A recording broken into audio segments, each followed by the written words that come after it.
Muitas experiências demonstram como fazer a paz, transformando conflitos em conexão e convivência solidária.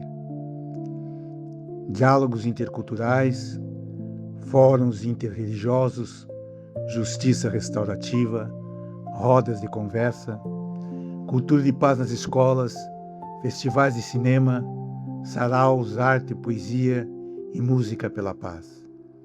Políticas públicas, conselhos municipais, organismos internacionais e ONGs que apoiam a paz.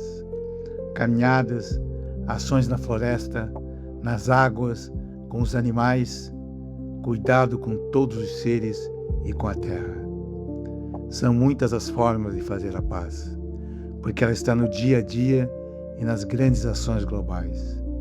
Fazer é o caminho, criar é o caminho, a paz é o caminho.